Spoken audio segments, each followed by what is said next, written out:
Olá, tudo bem? É quinta-feira, eu não costumo me comunicar por vídeo às quintas, mas hoje é o dia em que nos lembramos da ascensão de Cristo. E por isso eu queria ter um tempinho para conversar com vocês. Lembrar da ascensão de Cristo, talvez mais do que lembrar da cena em si, de Jesus saindo do campo de visão dos seus discípulos por entre as nuvens e ali desaparecendo. Mais do que isso, a gente poderia conversar sobre essa cena vista do alto, né, vista do céu, lá Apocalipse 5. Uma interpretação muito comum é a que relaciona Apocalipse 5 com a ascensão de Cristo, porque de fato a cena começa com a ausência de Cristo ali, e essa ausência é muito notada, porque faz falta alguém que seja digno, que possa tomar o livro e abrir o selo, né? E há choro por causa disso, há pranto. E aí o que que acontece? De repente um dos anciãos diz assim a João que chora, né? Não chore, eis que o leão da tribo de Judá, a raiz de Davi, venceu para quebrar os 7 selos e abrir o livro. E aí João narra mais um pouco. Então vi no meio do trono e dos 4 seres viventes e entre os anciãos em pé um cordeiro que parecia que tinha sido morto. E é o próprio Jesus, obviamente. E a partir da presença de Jesus no céu após a sua morte e ressurreição, a situação muda. E o cântico que celebra essa mudança na situação é muito conhecido e é o seguinte: digno és de pegar o livro e de quebrar os selos, porque foste morto e com o teu sangue compraste para Deus os que procedem de toda tribo, língua, povo e nação. E para o nosso Deus os constituíste reino e sacerdotes, e eles reinarão sobre a terra. Como eu sempre digo, falar sobre Cristo é também falar sobre as pessoas que seguem a Cristo. Falar sobre Cristo não é excluir falar sobre nós, não é também sobre nós. Toda vez que se fala sobre Cristo, inclusive na ascensão, nós falamos sobre nós também. Se faz falta, nós podemos ler também Hebreus 9, 24, me parece muito adequado também para o dia de hoje.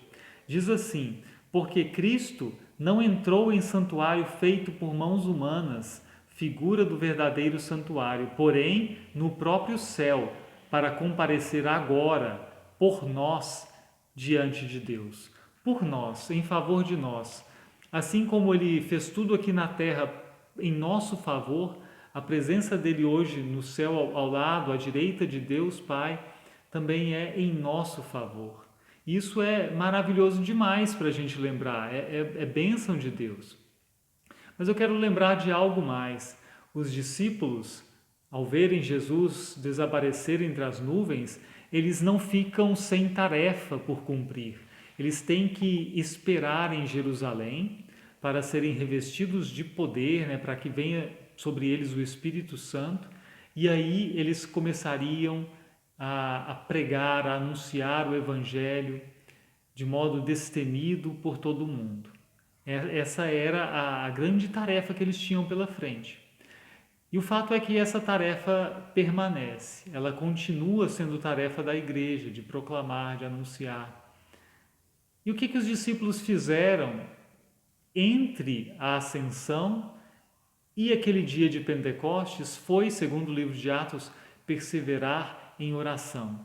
Obviamente sabendo da seriedade da tarefa que tinham pela frente. E eu quero convidar você também a se lembrar comigo da seriedade da nossa tarefa também, do que acontece no mundo com a presença da igreja testemunhando, e também que nós nos unamos em oração durante estes 10 dias, de hoje até o domingo de Pentecostes. Cada dia nós colocaremos diante de Deus um motivo muito específico em oração.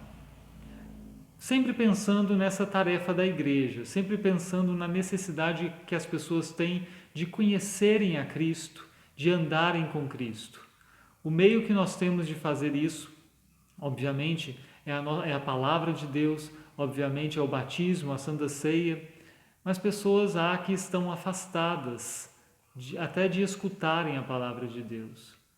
até têm noção, uma notícia do que é o Evangelho, de quem é Jesus, mas não ouviram realmente, não deram ouvidos realmente a essa mensagem que traz perdão, vida e salvação.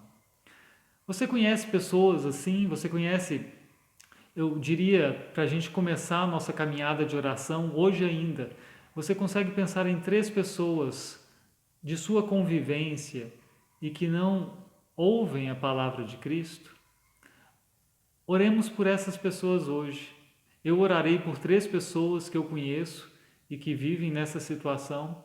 Eu convido cada pessoa da nossa comunidade e eventualmente outra pessoa que queira se juntar a nós também, que ore hoje por 3 pessoas.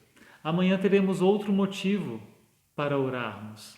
E ao longo destes 10 dias eu sempre colocarei um texto bíblico que nos leve à oração e uma prece, um motivo para orarmos, um motivo bem específico, para nós não nos perdermos simplesmente nesse tempo. Né? São 10 dias, 10 motivos, e você, eu espero que possa me acompanhar nessa caminhada. E você certamente perceberá que orar com frequência muda a gente. Muda a forma como nós nos vemos, como nós vemos a igreja, como nós vemos a oração em si. Então vamos orar neste tempo entre Ascensão e Pentecostes, 10 dias, perseverando e não desanimando. Deus te abençoe, Deus te guarde, Deus te ilumine. Um grande abraço. Amém.